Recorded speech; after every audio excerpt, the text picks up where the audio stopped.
everyone. Alan Chiltz here, Chief of Police for the town, and we are 10-8 and in service, which means we're here to make people's lives better, and we do that by safeguarding the lives, rights, and property of the people we serve. I'm going to cover the crime in the blotter as usual. I'll also cover some information from the update I gave last night to the council, where we'll talk about the move in how we collect and disseminate data. We're coming in line with our national standards, and also I'm going to cover why we. I know I've been beating this one to death, but I'm going to cover why we do enforcement for these e-mobility devices, the various ones that are out there. And we'll talk about the difference between those. But this is a live show, so if you have any questions, go ahead and jump online, and we'd be happy to answer any of those questions that you have during the show. And if we can't get to it during the show, we'll answer afterwards.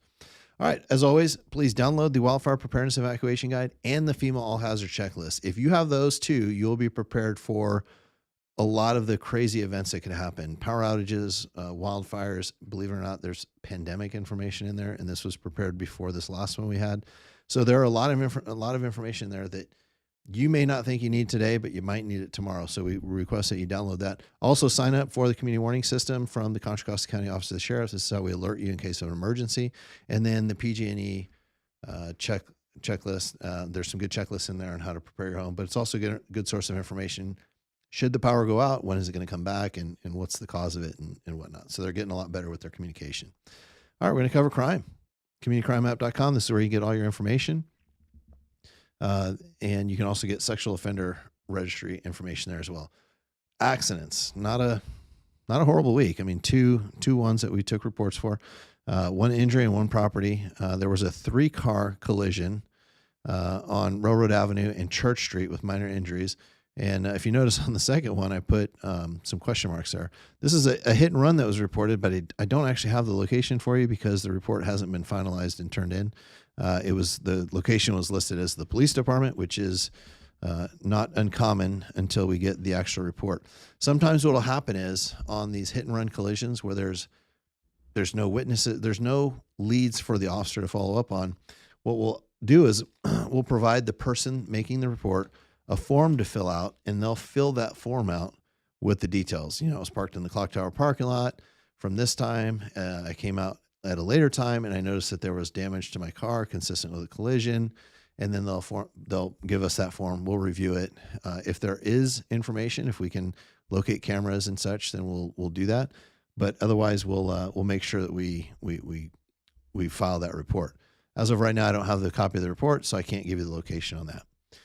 All right, what does crime look like? Kind of middle of the road week. 2 burglaries and 3 thefts. And if you notice, there's an arson in there too that didn't quite make the log, but it's actually part of that burglary. So on the 26th, we took a report of a stolen rear plate from a vehicle on Conway Court, and that was over the course of about the day before. On the 26th, there was a theft of a bicycle, and this was from a carport at a residence on Valley Creek Lane. On the 27th, this was a little unique. This was a theft of the actual ATM, not a theft from the ATM, but a theft of the ATM device itself. And what happened was these people went into Christie's Donuts on Diablo Road, kind of a favorite place of ours, and they went in there and they ripped the ATM out. And we've seen this in the past at some of our stores. And usually what they'll do is they'll bust the front doors out. They'll tie a chain or a heavy cable around the ATM, and they'll literally just rip it off the bolts from the ground and take it with them and then crack it open at a later location. So something to be on the lookout for. On the 27th, we had a theft of a wallet, and we haven't seen this. We had a spate of them a while back, and we're seeing a little bit more of these lately. I think this is the second one in a couple weeks, or a few weeks. A theft of a wallet from the lady's purse, and this is while she was shopping inside Trader Joe's, and that's on Railroad Avenue. And this one, they later used it at some stores, and so we do have some video and some leads to go on that. And then on the 1st, and I'll cover this in more detail on the arrest log, but this is where we arrested the man for breaking into a home, attempting to steal a car, and starting a fire. A lot of kudos to the community on that one, but I'll cover that in the arrest log. And again, if you have questions, this is a live show. If you have questions, throw them right in the chat. I'll work to answer them during the show, and if I can't, I'll answer them afterwards. All right, the arrest log. Oddly enough, we only had one, but it was a big one. And this is the burglary. that happened on the 1st. And it included an attempted vehicle theft on Alexander Lane and then an associated arson on Podver Road. And so our officers went out at about 4:30 in the morning to report that there was a man standing in someone's home. So our officers went out there. We gave a brief chase, but ultimately lost him. We did, a little short while later, units that were in the area spotted a small structure fire, and then had San Ramon Valley Fire respond to that. And then we went through and we put out that Nixle alert. And if you remember, those Nixle alerts are the ones that go to your phone. So if we have police activity, heavy police activity in an area, we'll usually send it out to your phone. And that is where we put out information. Sometimes it's avoid the area. Sometimes it's a shelter in place. And so I'll show you. It's 888-777. So if you're not familiar, just... There we go.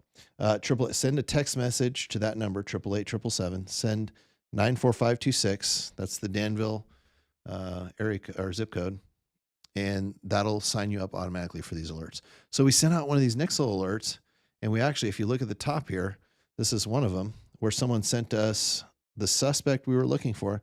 They sent us his Twitter, and when they did that, we had that, and we'd already had that. But what we really needed was we needed your help in actually locating them. You know, we've got a few officers that were dedicated to looking.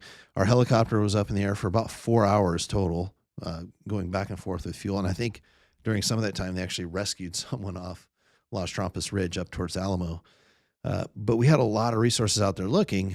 But what it's important for all of you to know, and probably more importantly for people committing crime to know, is that when you do something in Danville, it's not just the 3, 5, 7 officers that are on duty at the time that are looking for you. It's literally going to be the entire town. And in this case, we got a lot of good calls that pointed us to right where this person was. We could then use the helicopter overhead to spot him. And we were able to, through the use of our spotter up in the helicopter, guide deputies right to where the person was. A brief struggle. The suspect assaulted our officers, and ultimately he was booked. And I'll put the charges back up. Ultimately, he was booked into the Martinez jail for burglary, arson, unlawfully causing a fire, attempted vehicle theft, battery on a police officer, threatening a police officer, resisting a police officer, and those are separate events. And then petty theft. And he was being held on $350,000 bail. And I don't have it yet, but we were looking to file charges today on that person and keep him in custody. So couldn't have been done without your help. Clearly, we had a lot of very hardworking officers, very hardworking deputies. We had a great helicopter, our Star One. That's one of the sheriff's helicopters that's up there. And what I was told was actually our pilot that spotted him. So, that's what I have on that. All right. So I do have a question here. Why was his bail so low? So that's what Sue asked. Well, Sue, the bail is actually set by a bail schedule that we follow, and based on the charges. So burglary carries a certain bail, vehicle theft carries a certain bail, arson carries a certain bail, threatening a police officer, a certain bail, and so on. And what we do is for the felonies, we just add them together. If there's additional misdemeanors like resisting an officer, that's, believe it or not, a misdemeanor, that is just inclusive with the felonies. So you don't stack those. So it's a schedule that we follow. And it's based on the crimes that were committed. Dina says, was he under the influence or somehow impaired? Dina, we did not arrest him for being under the influence of a dangerous drug. And so that I hope answers that question. If we do find people and they're under the influence or impaired, we will typically do a drug evaluation to determine if there's some issue there. All right. So Dina says, I thought I heard he was barefoot, so maybe thought he was impaired. Did he run once he realized that people were home? So Dina, here's one thing. With these cases, we don't give out too much detail, because what I don't want to do, and we've talked about it before, but let me cover it. So in a case that we investigate, there is going to be the initial investigation. So the crime occurs. Usually you'll see us put information out on that. And that's what you saw through the Nixle alert, and then through our Facebook post and social media posts and those posts that we gave to reporters. And we're very careful in what we put out. We want to put out if there's an arrest made, we'll put out the suspect's name, their age. We'll put out the general description of the crimes as they happened and what the charges they were booked for and how much bail there was, where they're being held. Those are very specific things that we put out. What we don't do is we don't then start to play our probable cause out to the public and kind of give the blow by blow as to what happened, like, how the assault occurred, what happened while the person may have been inside the house, those sort of things. Because what it does is it shifts from providing the public information that they should know and have a right to know to then it looks like the police department, me, is trying the case in the public. Like I'm trying to dissuade the public. So these are potential jurors. So I'm trying, and when I say trying, I mean portraying the case in a biased format to gain favor against the person that was arrested. And part of what we do, if I am being true to the fact that we safeguard the lives, rights, and property of the people we serve, I also have a duty to this person's rights not to go out and try this case to the public. And so that is something that we do.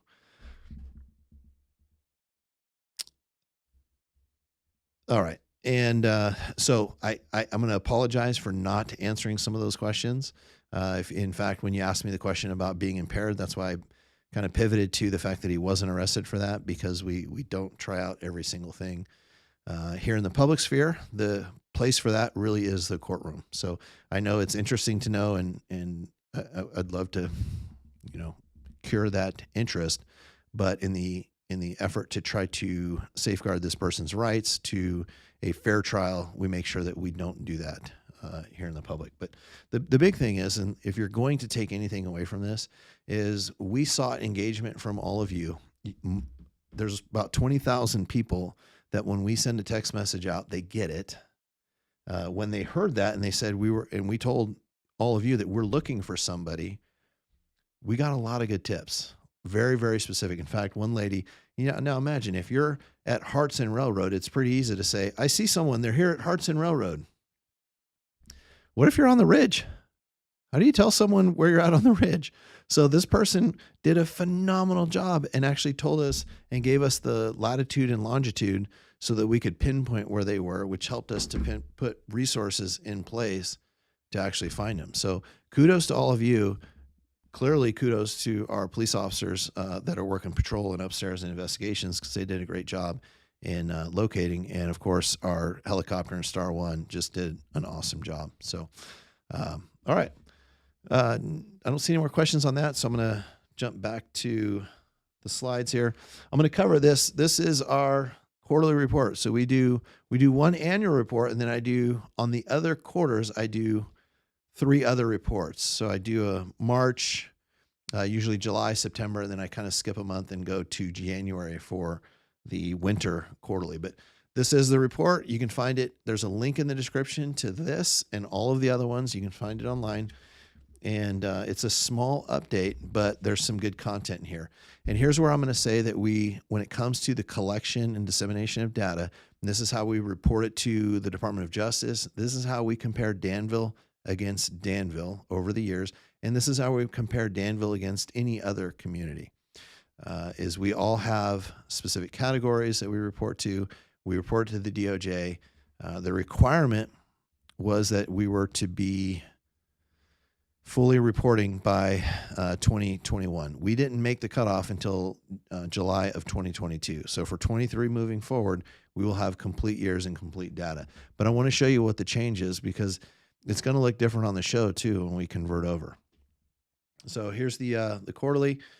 These are the crime types, looking at them the new way. Now, if you remember when I show you the slide for crime, typically there's about 8 categories that I report on, and those are what we call the Part 1 crime from the summary reporting system. This is an incident-based reporting system. And so you can see there's well over 20 categories here, and they break it down into a lot more detail. The big thing to take note of, we didn't create new penal codes. We didn't do any of that. It's simply a different way of categorizing the data. So we're not increasing crime. This is not There's not an increase in crime because of this. It's simply we're going to push more crime. Now, how it may look like an increase is the way the incident-based reporting system is done versus the summary. The summary, and I'll use this last crime as an example. So if you remember, we had that burglary. We arrested the person for burglary. We arrested him for arson. We arrested him for attempted vehicle theft. Under the old summary reporting system, that's one incident, and we would take the highest crime and say it is a burglary. Under incident-based reporting, that one incident will actually have multiple crimes, and we will list each one of those crimes. So in the new way of reporting, it gets listed as a burglary, an arson, and an attempted vehicle theft. So all three get listed. So if you look at all these crime titles, you can see that there's quite a few there. And if we look back and what we're going to do for the council and in turn all of you is make sure that we report on the trend.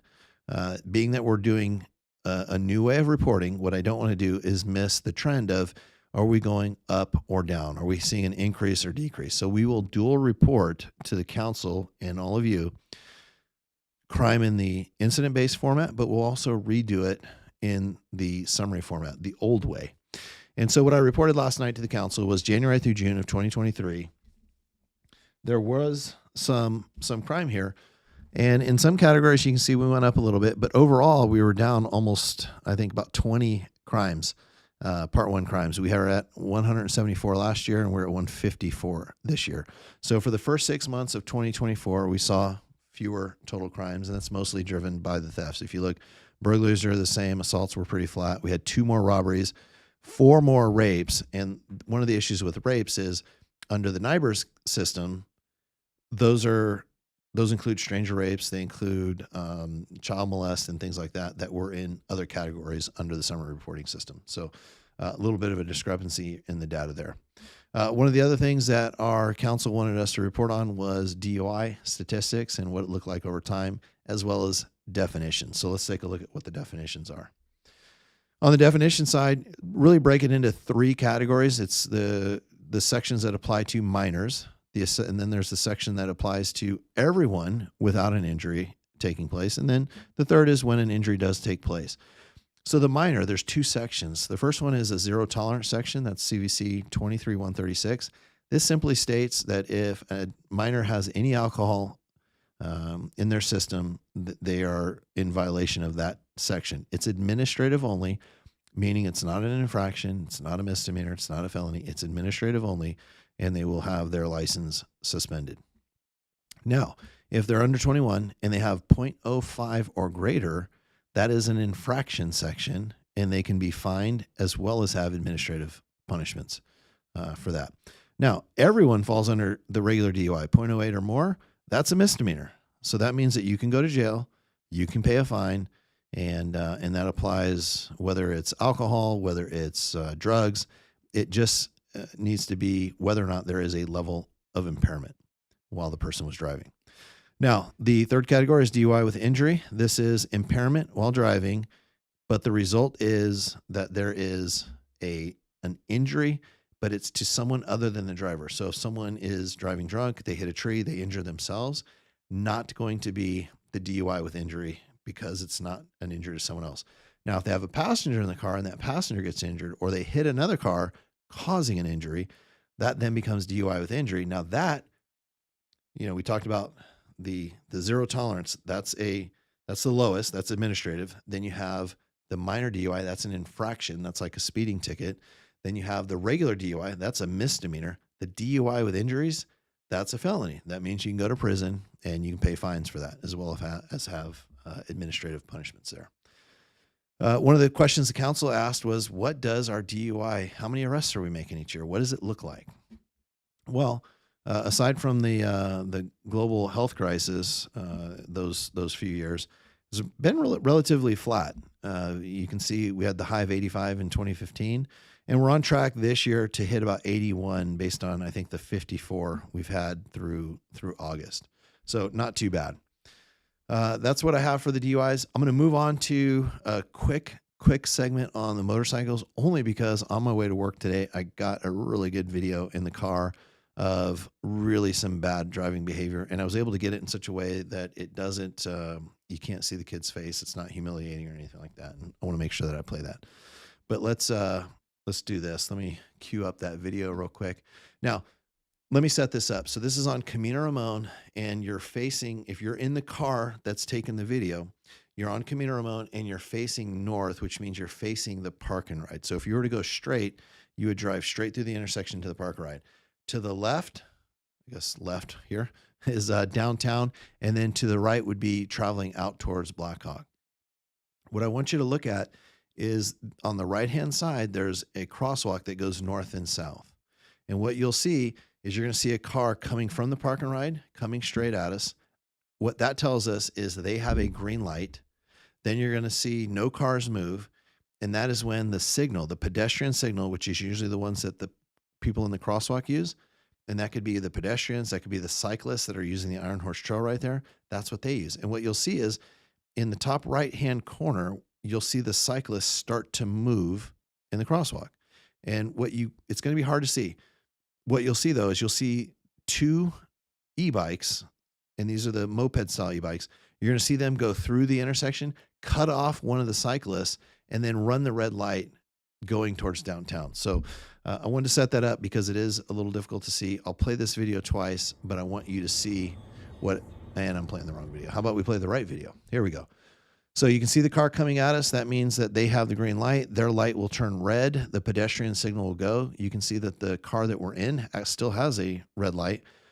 And then as soon as the pedestrian signal goes, now you see the cyclists start to move to the right. And then what you're not going to see is you're going to see how quickly these e-bikes get there. And now they're running the red light. The car that I'm in has the green light. Clearly you see that these kids just ran the red light. And we'll watch the right video again. So one more time to play it. So the car coming at us has a green light. The pedestrian signal will turn, which will allow the cyclist to go. And look how not far the analog cyclists, the ones pedaling the pedals, get before those e-bikes get all the way across the intersection, cut them off, causing the one cyclist to stop, and then they run the obvious red light. Click back here. So that is when people ask, and let me see if I can get this slide here. I want to put this up because we do a fair amount of enforcement on these e-bikes, and we're out there, and people are questioning online. If you saw the Facebook post, why are you?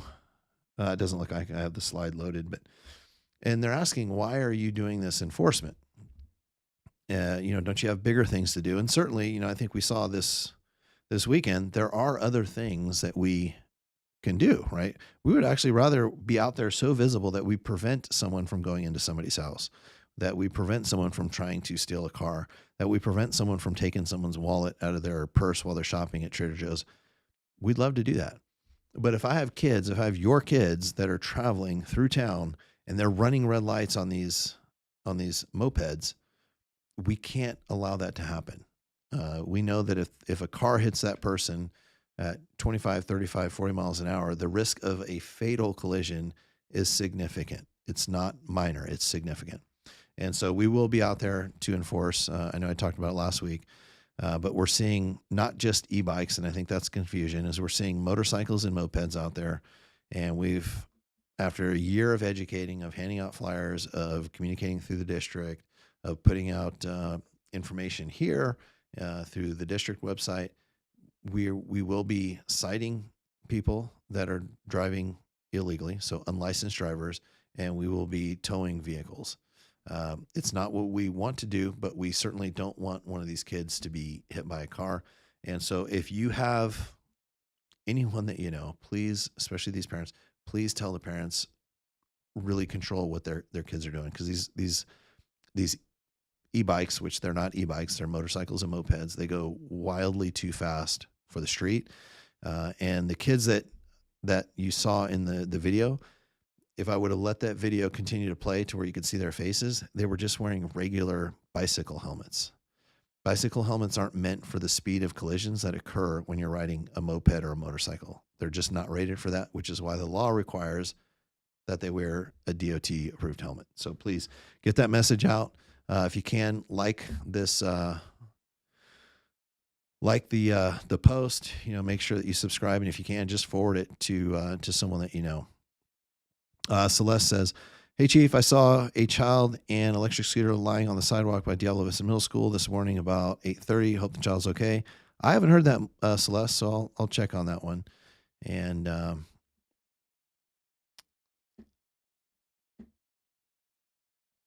okay, and so Dina, it looks like Dina was asking a follow-up question about the burglar and said, I asked because it's helpful to know as a Danville resident what kind of crime is happening here, intent to harm residents, etc. Yeah, Dina, here's the tough thing. A lot of people want to know, what were the actions, like if we had a robbery, what were the actions? Well, some of it is you can't use the past event to predict or react to something that's happening right now in your home, right? And what I'll do is I'll give a completely different example. We may have had robberies that have occurred in Danville, and in some of those cases, maybe a gun was unloaded, right? Which shows that there was no intent in that particular one to actually do harm because there was no bullets in the gun. And I'm using a fictitious example, okay? Now, if knowing that information, if someone were to rob you tomorrow and they pointed a gun at you, I wouldn't assume that gun was unloaded. And so what I don't want to do is provide a false sense of either security or horror that an event may or may not go a certain way.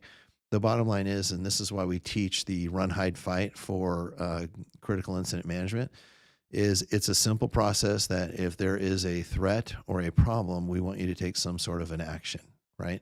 And what I'll say is typically what I see the people in Danville do very, very well. The first thing is to report it to the police as soon as you can. Get as many people there as possible as soon as you can. Continue to be a good witness, record if you can, get to safe locations. And in the principles of run, hide, fight, avoid at all costs, right? Get out of there, move away, be prepared to barricade and provide yourself some fortification between you and the person so it gives the police time to get there. And then be prepared to fight if needed. But take some form of action to protect yourself and your family. And I think the folks here in Danville do a superb job of that. Okay, Vivian says, we see kids on e-bikes rushing on sidewalk on Osage Park. I see that too when we're out walking the dog at night on a leash, before anyone asks. Putting pedestrians and dogs at risk. Should we call you when it happens again? Vivian, absolutely. Call, because they're not allowed in the parks either. And so we would appreciate the call.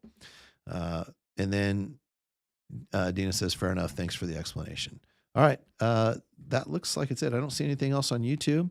That is all I have for tonight. I appreciate everyone for joining me live or that watches later during the recording. Please make sure you pass on the message on the e-bikes. We're really, again, the good day is when we don't have any tickets written and we're not arresting anybody, because that means that no one's been a victim, but we will absolutely be police. So if we continue to see bad behavior with the mopeds and the motorcycles, we will absolutely do the police department thing and write citations and start towing vehicles. All right. With that, we're 10-10, but we're always 10-8 in service to all of you. Have a good night, Danville. Bye.